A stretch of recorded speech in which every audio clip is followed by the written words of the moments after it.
하나님께서 오늘 우리에게 주신 말씀은 신약성경 마태복음 5장 43절에서 46절까지 말씀입니다. 마태복음 5장 43절에서 46절까지 4절의 말씀을 저와 여러분이 교독하겠습니다. 또 내 이웃을 사랑하고 내 원수를 미워하라 하였다는 것을 너희가 들었으나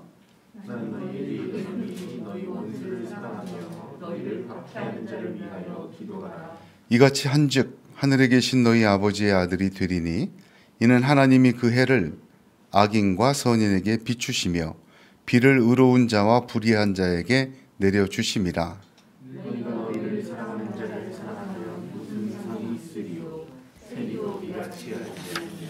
아멘. 오늘 말씀은 기독교의 가르침 중에 가장 위대한 가르침이다, 그렇게 알려져 있습니다.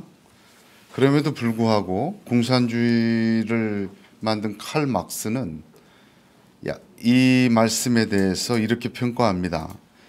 약자의 자기 합리화 논리다. 칼 막스는 그렇게 평가를 했습니다.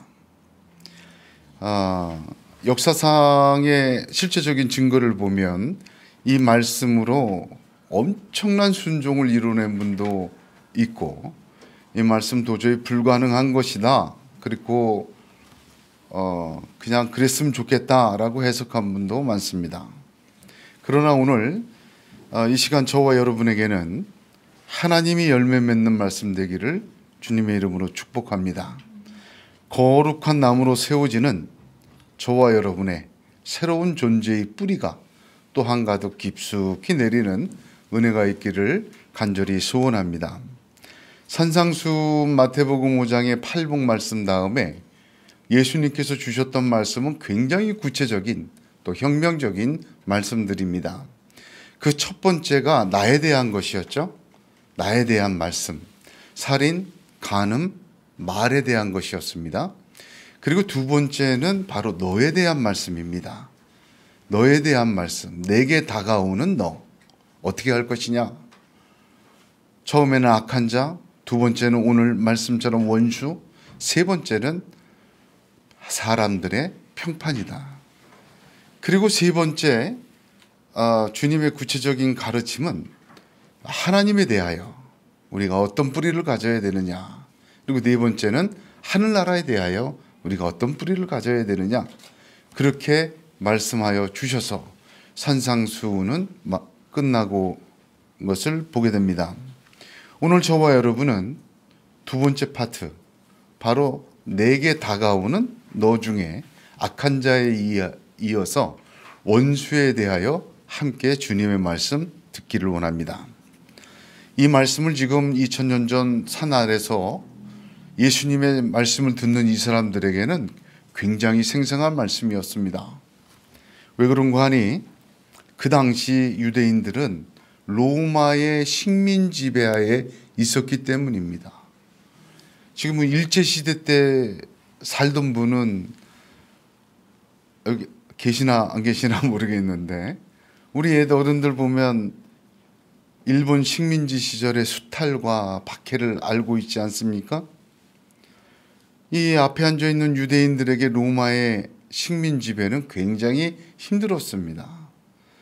로마는 로마 제국을 건설하면서 그 인종의 종교와 어떤 자치의 모습을 허락을 했어요. 문화를 융합을 했죠. 그럼에도 불구하고 자기들이 점령한 곳에 황제 숭배, 로마식 통치, 노예화, 이런 것들을 막 강력하게 심었습니다. 그러니까 유일신 믿음을 갖고 있던 유대인들에게 황제 숭배는 정말 힘든 일이었고, 그들에게 수탈을 당하고 압제를 당하는 현재의 삶 속에서 저항하고 또 죽고 자기의 가까운 사람들이 로마에 의하여 다치고 하는 것을 당한 사람들에게 로마는 철천지 원수입니다.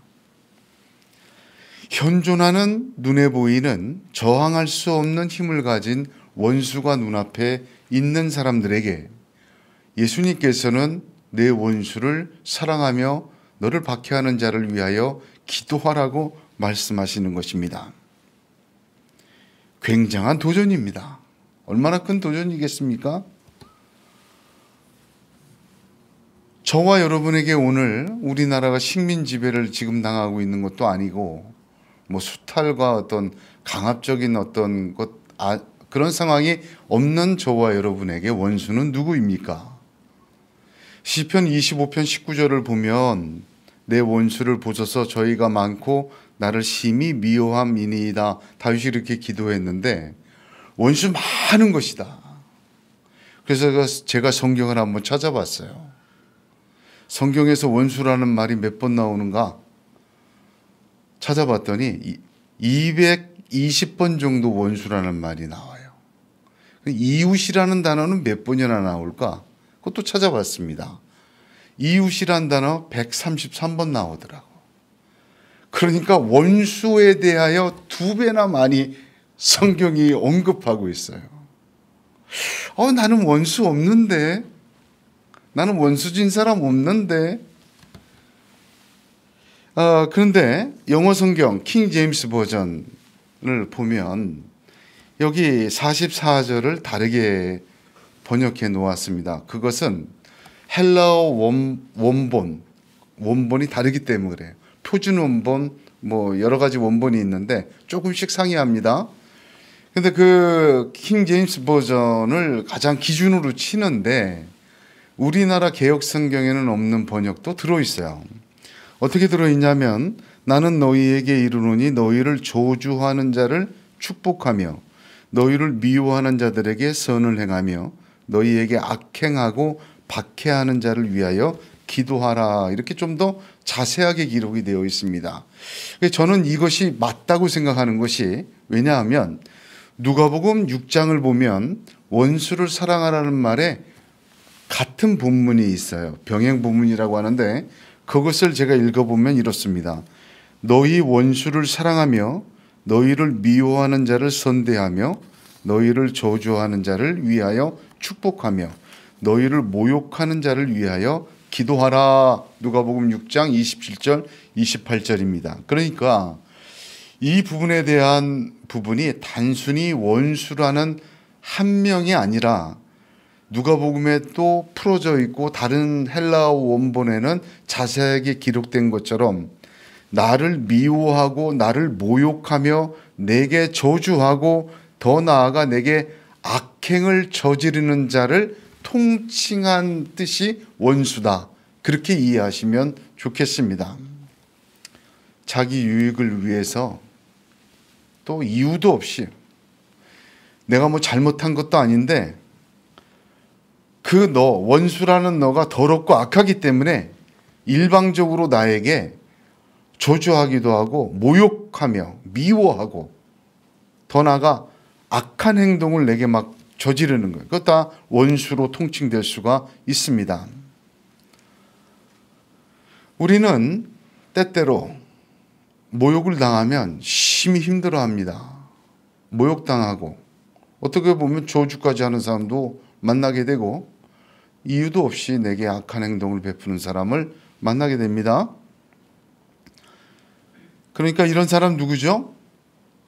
미워하는 건 당연한데 사랑할 수는 없는 사람들이에요. 미워하지 않는 것만 해도 다행이지 어떻게 사랑까지 하나. 한마디로 이해한다 해도 용서하기 힘든 사람들이에요. 이해는 해. 그냥 용서는 못 돼요. 아무리 따져봐도 이건 불가능한 얘기예요.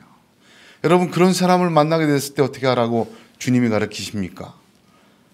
오늘 성경에는 3가지로 가르치고 계십니다. 첫 번째가 거두절미하고 이유도 없이 단도직입적으로 주님이 명령하십니다. 사랑하라. 성경에 사랑에 대한 단어가 3종류가 나옵니다. 그 사랑에 대한 단어 3종류 하나는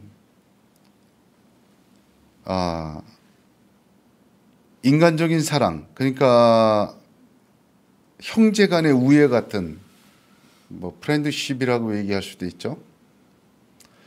그걸 필레오라고 하는 단어를 쓰죠. 그 다음에 또 하나의 단어는 남녀간의 사랑. 남녀간의. 세 번째는 약간 이거는 아가페라는 사랑, 아가페. 하나님의 사랑을 뜻할 때 얘기해요. 조건 없는 사랑. 주님이 여기서 사랑하라 할 때 어떤 단어 쓰셨을 것 같습니까? 아가페 쓰셨어요. 요한복음 15장 12절에 내 계명은 곧 내가 너희를 사랑한 것 같이 너희도 서로 사랑하라 하는 이것이니라 하셨습니다. 여기 너희도 서로 사랑하라 이 말은 그래도 이해가 갑니다. 믿는 사람들끼리 서로 사랑하며 살아라. 그것은 아멘이죠. 그런데 주님께서는 원수도 이 안에 포함시키신 것입니다. 예수님께서는 그래야만 될 이유를 분명하게 오늘 본문에서 가르쳐주고 계십니다. 45절 보세요. 중반부터 이는 하나님이 그 해를 악인과 선인에게 비추시며 비를 의로운 자와 불의한 자에게 내려주심이니라. 헬라어 원문을 보면 이는이 아니라 왜냐하면입니다. 왜냐하면 하나님이 그 해를 악인과 선인에게 비추고 비를 의로운 자와 불의한 자에게 내려주시기 때문에 너희는 원수를 사랑하라 그렇게 되어 있어요. 하나님이 해를 악인과 선인을 구별 안 하고 모두 내려주시기 때문에 너희는 원수 사랑해야 돼. 이거 무슨 뜻입니까?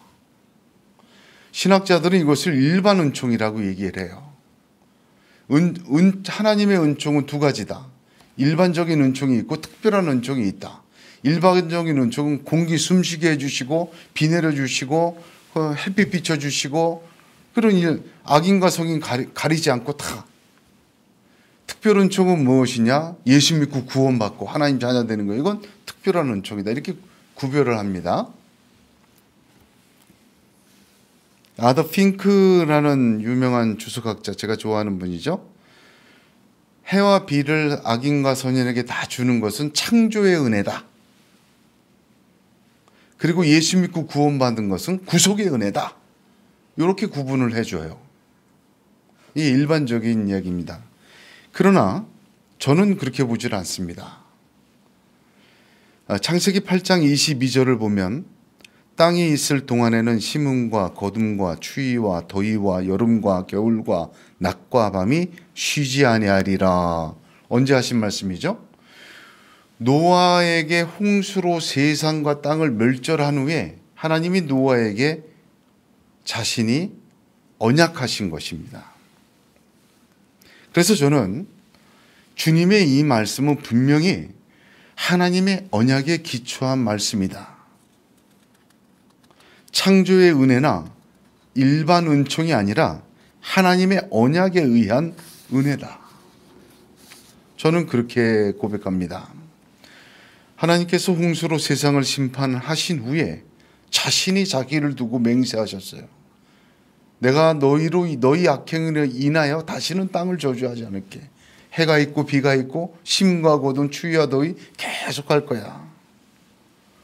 하나님의 언약은 결코 변개하지 않으십니다. 그러므로 단순히 의인과 불의한 자에게 모두 주시는 일반적인 은혜나 창조의 은혜가 아니라 하나님이 변함없이 이끌어 가시고 베푸시는 하나님의 언약의 통치와 섭리라는 이야기입니다. 그런데 이것을 이렇게 볼 때 주님의 이 말씀은 커다란 차이가 있어요.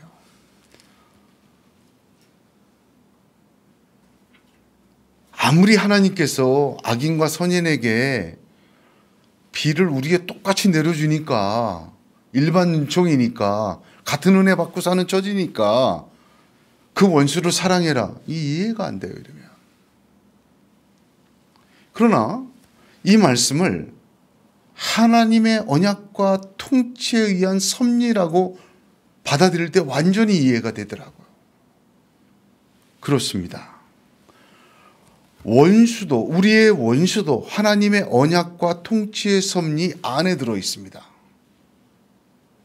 단순히 지금은 나와 원수이지만 하나님의 언약과 하나님의 계획 속에 들어있는 것이 원수입니다. 즉 내 계획과 내 삶의 원리로는 원수 사랑할 수 없고 사랑해서도 안 됩니다. 그러나 하나님의 뜻에 그 원수도 있기에 그 약속과 하나님의 통치 안에 그 원수도 포함되기에 우리가 원수를 사랑하는 것은 하나님의 통치와 계획 안에 우리의 수치와 모욕과 아픔과 고통도 함께 놓아 드리는 것입니다. 그것은 거룩한 산제물입니다. 하나님의 그 통치 안에 우리의 어두움과 고통과 그늘도 내어드리는 것입니다. 할렐루야! 믿음 좋고 신앙 좋고 교회 나와서 특정한 은혜 받았을 때 그 부분만 하나님의 통치에 내드립니까? 아닙니다. 우리의 죄악과 보이지 않는 더러움과 우리가 극복할 수 없는 우리 인생의 그늘조차에도 하나님은 계획하고 계시고 통치하길 원하세요. 하나님의 통치는 우리의 어떤 신앙의 모습 일부분이 아니라 우리의 전체를 구속하시고 우리의 전체를 하나님의 통치와 계획 안에 두고 계시고 원하시는 것입니다. 그러므로 지금 원수를 사랑하라 이 말은 하나님의 언약 안에 원수까지 들어있기에 우리가 당하는 어두움의 그늘과 고통과 아픔과 내어놓지 못할 수치와 부끄러움까지도 그 하나님의 통치 안에 같이 내어놓는 것입니다. 그럴 때 하나님께서 우리를 온전케 하시고 하나님께서 그 뿌리를 통하여 우리의 어둠 속에도 하나님의 거룩한 열매 맺으시는 것입니다. 주님이 가르쳐 주신 기도에 하늘에 계신 아버지의 이름이 거룩히 여김 받게 되는 것입니다. 원수를 사랑하는 것이 이 정도입니까? 그렇죠. 정말 우리가 열어놓고 내어놓기 어려운 걸 그 사람을 내 힘으로 사랑하는 게 아니라 함께 끌고 하나님의 통치 안에 집어넣는 거니까. 하나님의 이름을 망령되이 일컫지 않게 됩니다. 그의 나라가 임하는 길이 되게 됩니다. 하늘에서처럼 땅에서 이루어지는 하나님의 통치가 저와 여러분의 온전한 삶 가운데 이루어지게 되는 것입니다. 두 번째는 기도하라.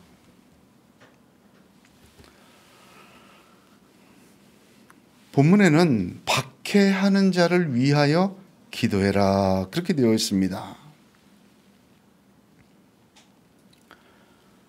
지금 유대인들이 이 말 듣고 있으면 굉장히 갈등 생길 거예요. 자기 가까운 사람을 상한 사람을 자기도 다친 사람을 위해서 기도하라고 하시니까 예수님도 로마의 군병들에게 십자가에 못 박히셨죠. 따지고 보면 예수님 원수 중에 원수가 로마 군병이 로마예요. 자기를 희롱하고 뺨 때리고 침 뱉고 모욕하고 다 했잖아요. 누가복음 23장 34절 보면 이에 예수께서 가라사대 아버지여 저희를 사하여 주옵소서 자기의 하는 것을 알지 못함이니이다. 그들을 위하여 십자가에서 즉시에 기도하셨습니다. 사도 바울은 박해하는 자였습니다. 다메섹으로 예수 믿는 사람 잡으러 갈 때 사울아 사울아 네가 왜 나를 핍박하느냐 부활하신 예수님이 나타나 그에게 말하셨어요.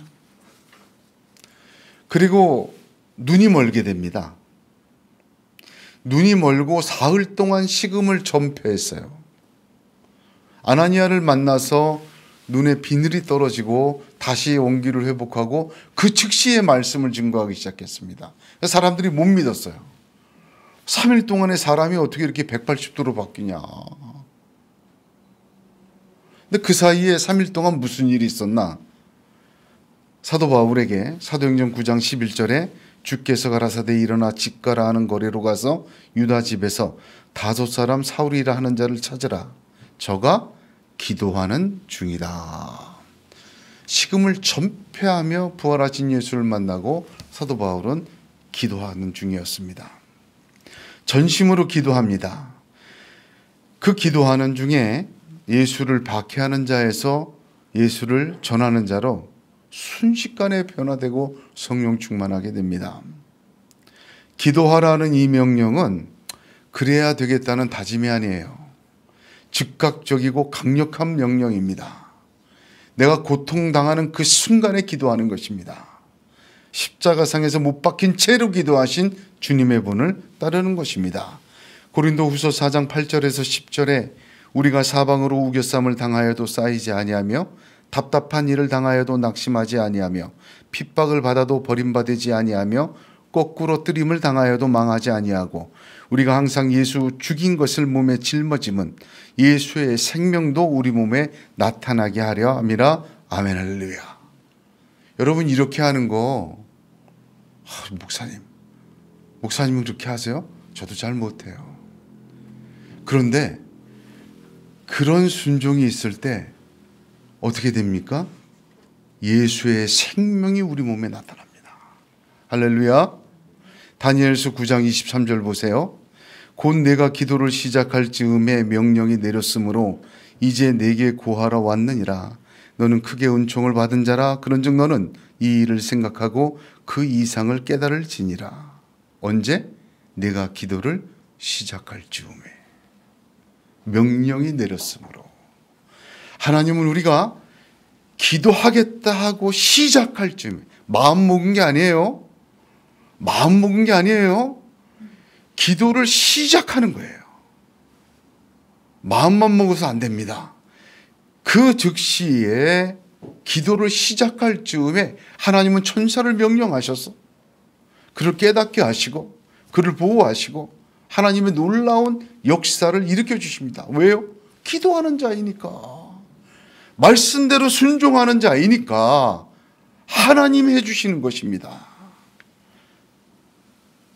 박해를 당해서 두고 보자. 내가 아주 철저하고 완벽한 복수를 하겠다. 그거 못해요. 박해를 가하는 자는 힘이 있고요. 그렇게 복수해봤자 더 큰 박해를 당합니다. 아니, 복수하고 철저하게 기분 좋을 수 있어도 평생을 또 박해를 당할까 두려움에 떨게 돼요. 시편을 보시면 다윗이 참 박해를 많이 당했습니다만 언제나 하나님께 탄원합니다. 그런데 그의 인생을 보십시오. 하나님이 쫙 풀어주신 걸 한번 보세요. 살려고 똥까지 먹었던 사람이 다윗이. 하나님이 그 인생 풀어준 거 보십시오. 여러분, 모욕당하고 박해당하고 악행당하고 기도하십시오. 기도를 시작할 즈음에 하나님께서 천사 보내주실 줄 믿으셔요. 그렇게 되기를 축복합니다. 세 번째는 무엇이냐? 주님이 하나님의 아들이 되라는 거예요. 내가 십자가에서 너를 살렸어. 그래서 마귀의 자식에서 이제 하나님 자식 됐어. 주민등록증 발급해줘서 하늘나라에 신분이 그렇게 됐어. 그러면 신분하고 주민등록 하늘나라 시민증만 갖고 있지 말고 진짜 하나님의 아들로 한번 살아봐. 언제? 원수 만났을 때. 그 얘기예요. 할렐루야. 야, 이거 정말 45절 한번 보세요. 이같이 한즉 하늘에 계신 너희 아버지의 아들이 되리니 하십니다. 아니, 원수 만났을 때 사랑하고 원수 만났을 때 그를 위하여 기도하고 그게 하나님 아들 되는 존재가 변화하는 길이래요. 이 주님의 말씀입니다. 원수 만났을 때 하나님의 아들로 변화하는 존재가 변화되는 기회로 삼으시길 주님의 이름으로 축복합니다. 이 놀라운 하나님의 지혜가 담겨져 있어요. 하나님의 아들이 되리니, 이 말은 된다는 이 말은 헬라어가 특이합니다. 기노마이라는 단어를 쓰고 있는데 이 단어가 다른 곳에서는 이루다, 행하다 그런 뜻이에요. 그러니까 이 뜻은 또 문법을 보면 중간때 디포넌트라고 얘기를 해요. 이거 뭐냐면 수동과 능동이 복합되어 있는 태예요. 그러니까 제가 다시 풀어서 얘기하면 하나님의 아들이 되어지고 이루게 된다, 그 뜻입니다. 어떤 과정에서? 이같이 하면 원수를 만났을 때 하나님의 아들이 되어지고 이루어진대요. 그냥 무늬만 그리스도인이었는데 속까지 완전히 그리스도인이 된다는 얘기죠. 그냥 하늘나라 시민권만 받았는데 존재 자체가 마귀가 보면 무서워서 덜덜 떨고 악인이 부끄러워서 눈이 확 뒤집어지는 하나님의 진짜 아들 된다는 거예요. 이거 누구 언제 원수 만났을 때 어떻게 하면 사랑하고 즉각 기도하면 그 속에서 하나님이 그 사람을 하나님의 아들 되게 만드신다는 그 뜻입니다. 이같이 한즉 거듭나는 게 어디에 있습니까? 기도하다가 나는 몇 월 며칠 몇 시에 거듭났다고 뭐 시간 얘기하는 사람 있어요. 그 구원파예요 거의. 대개 와서 물어봐요. 자매님 언제 구원 받았어요? 몇 월 며칠? 이거 구원파입니다. 아니, 거짓된 자들이에요. 제가 구원파 연구를 많이 했어요. 지금도 활동하고 있습니다. 형제님 구원받은 거 확실해요? 그런 거 대꾸하지 마세요. 말할 필요조차 없습니다.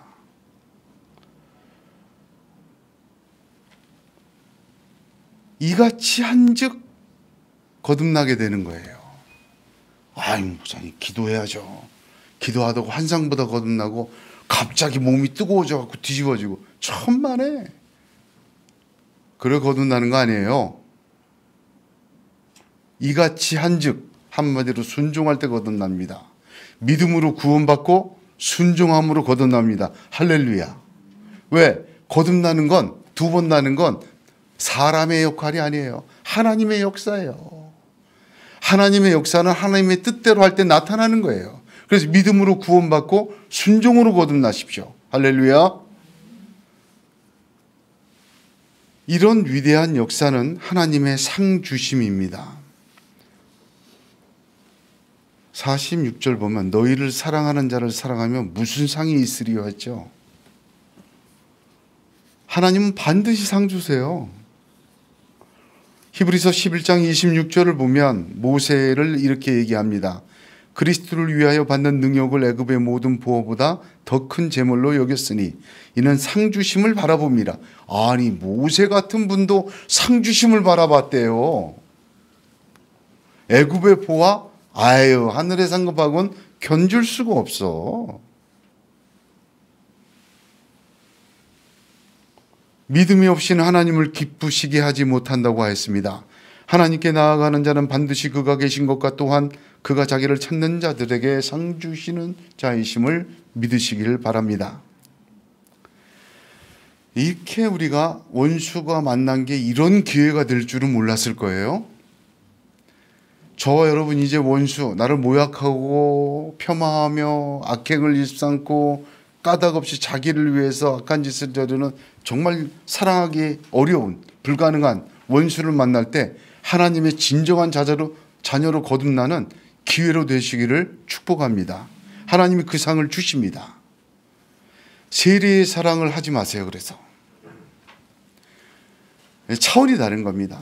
세리의 사랑은 자기를 사랑하는 자를 사랑하는 거예요.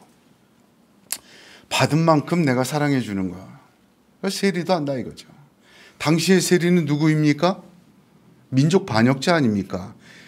누가복음에 삭개오가 누구예요? 세리였잖아요. 키가 작고 사람이 많아 예수를 못 봤어요. 그 말은 무슨 뜻입니까? 아무도 그에게 틈을 보여주진 않았어요. 인간 취급 안 한 거예요. 그러니까 뽕나무 올라가서 봤단 말이에요, 예수를. 예수님이 그 집에 들어가자마자 네게나 토색한 것이 있으면 4배로 갚겠습니다. 엄청나게 토색하면서 한 거예요.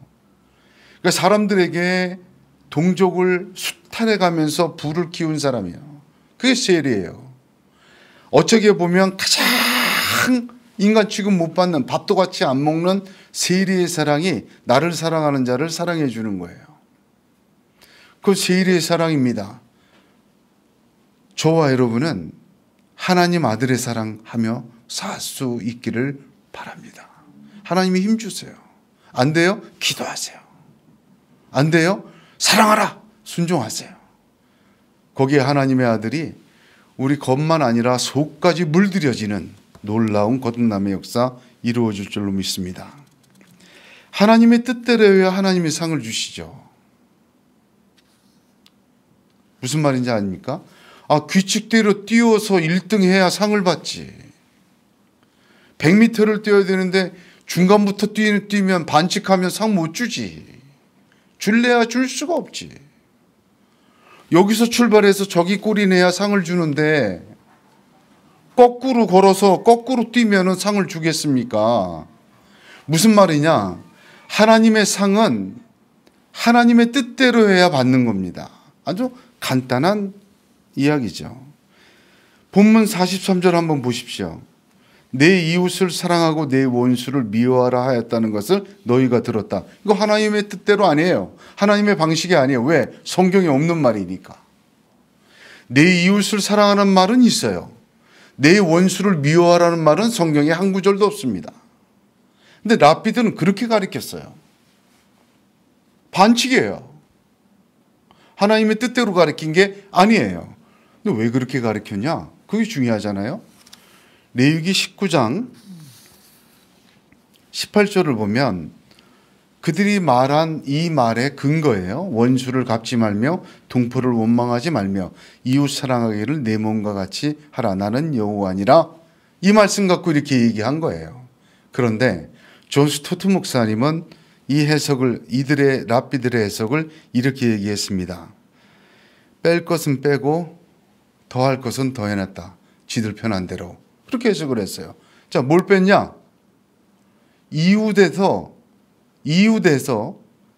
범위를 자기 민족으로 한정시켰어요.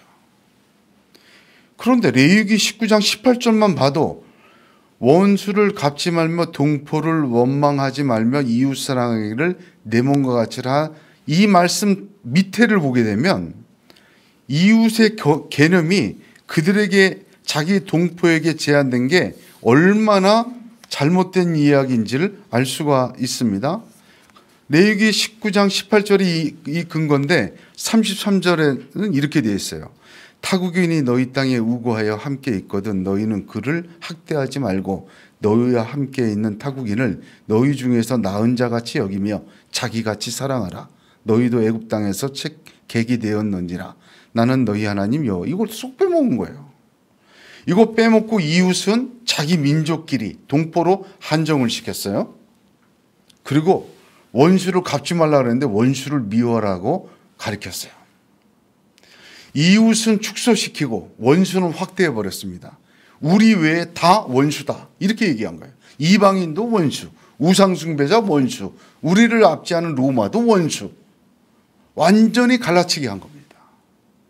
그게 랍비들의 가르침이었어요. 왜 그렇게 가르쳤을까? 이유가 뭘까? 성경을 이렇게 왜 왜곡을 하면서까지 이렇게 가르쳤을까?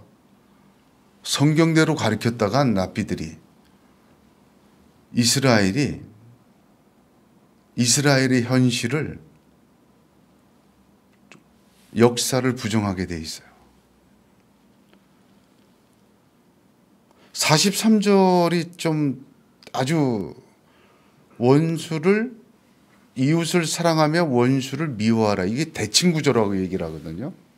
대칭구조를 언제 쓰냐면 A와 B를 동등한 무게로 올려놓을 때 대칭구조를 써요. 수사학에서. 그러니까 이웃을 사랑하는 것과 원수를 미워하는 것을 이웃 사랑의 수준까지 끌어올리려고 이웃 사랑을 먼저 놓은 거예요. 그거 대칭으로 원수를 미워하라. 그러니까 랍비들이 가르친 건 이웃 사랑을 가르친 게 아니라 원수를 미워하고 죽이라는 말을 이웃 사랑의 계명만큼 그 수준만큼 끌어올린 거예요.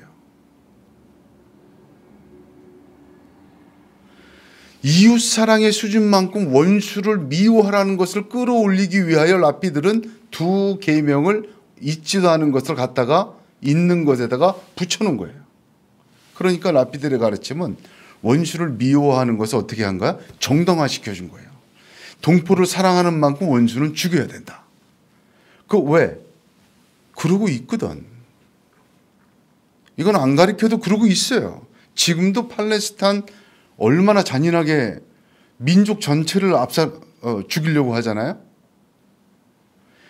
이스라엘의 역사 자체가 그래요.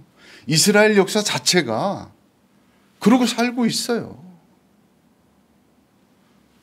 그런데 성경대로 이웃 사랑해라, 타국인도 존중해라.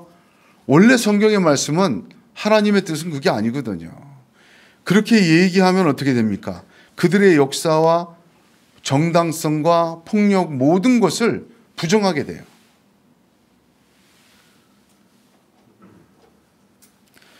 본회퍼라는 독일의 신학자는 이렇게 얘기합니다. 이스라엘의 가나안 전쟁은 역사상 유일한 성전이었다. 하나님이 세상의 우상들에 대항하여 싸운 전쟁이었기 때문이다. 가나안 들어가는 전쟁 외의 모든 전쟁은 죄악이라는 거예요. 본회퍼는. 제가 왜 이 말 하냐면, 목사님, 성경 보니까 창세기, 구약기, 열왕기하 다 전쟁 얘기고 원수를 막 압질하는 얘기인데 지금 이게 라피들이 맞지 주님의 말씀이 맞는 겁니까? 그러니까요. 이스라엘 역사 딱 하나, 가나안 침공 거기만 성전이었다라.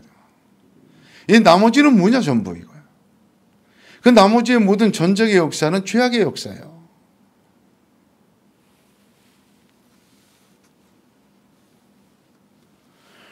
그러므로 성경대로 지금 이스라엘에게 가르치면 그들의 역사와 입장을 다 부정하게 되고, 진짜 니느웨가 회개하듯이 다 배옷 뒤집어 쓰고 회개하고 주님께로 돌아와야 되는데 그러기 싫은 거예요. 그럼 랍비들이 어떻게 해요? 자기들의 역사와 입장을 긍정시키느라고 이 원수를 미워하는 것을 이웃사랑의 계명의 수준까지 대등하게 끌어올려서 가르쳤던 것입니다.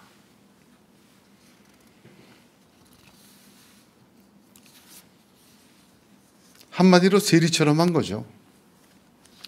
현실적인 삶의 자리, 자기들이 걸어왔던 길을 정당화하기 위해서 하나님의 말씀을 축소하고 하나님의 말씀을 왜곡하고 정말 차등이 있는 계명의 이야기를 그 수준까지 끌어올리는 엄청난 일을 하였습니다.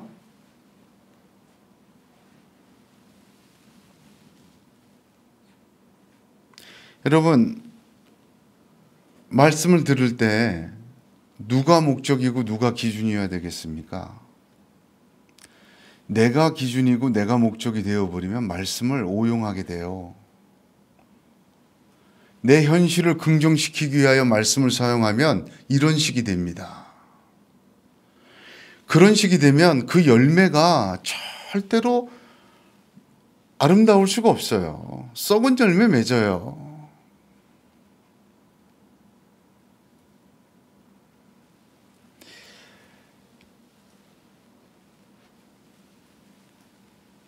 자기를 사랑하고 인간적이고 육적이고 현실에 부응하며 하나님의 말씀을 자기들의 정당화의 삶의 근거로 오용한 랍비들입니다. 랍비들의 기준과 목적은 하나님이 아니라 자기 자신들의 역사요, 자기 자신들의 현실이요, 자기 자신들의 유익이 기준이었습니다. 즉 사람을 위한 목적과 기준이 랍비들의 기준이었어요. 그런 사람들에게 하나님은 상 주시고 싶어도 주실 수가 없는 것입니다. 세리와 같은 상밖에 못 받는 거예요. 하나님의 뜻대로 해야 하나님이 상 줄 수 있어요. 주님은 하나님의 아들은 이제 하나님이 기준이고 하나님의 뜻이 목적이기를 원하십니다. 우리가 하나님의 아들 됨으로 나아갈 때 하나님은 반드시 상 주심을 믿으시길 바랍니다. 존재 자체를 하나님의 아들 되게 하여 주십니다. 원수를 만나면 사랑하고 기도하고 하나님의 아들 될 기회 삼으시길 바랍니다. 하나님께서는 그 뿌리 내리게 하셔서 악을 만나 선을 열매 맺게 하십니다. 오직 하나님의 상 주심을 바라보며 하나님이 기준이고 하나님이 목적이 된 그런 사람에게 하나님은 반드시 하나님의 뜻대로 상을 주십니다. 그를 통하여 하나님의 이름이 거룩히 여김 받으시며 하나님의 목적과 기준이 된 그 사람의 순종을 통하여 하나님은 그 사람을 거듭나게 하시는 새 창조의 역사를 그 사람과 그 사람의 인생과 믿음과 그 주변에 일으키시는 것입니다. 믿음으로 구원 얻고 순종으로 하나님의 능력 나타남을 믿으시길 바랍니다. 기도하겠습니다.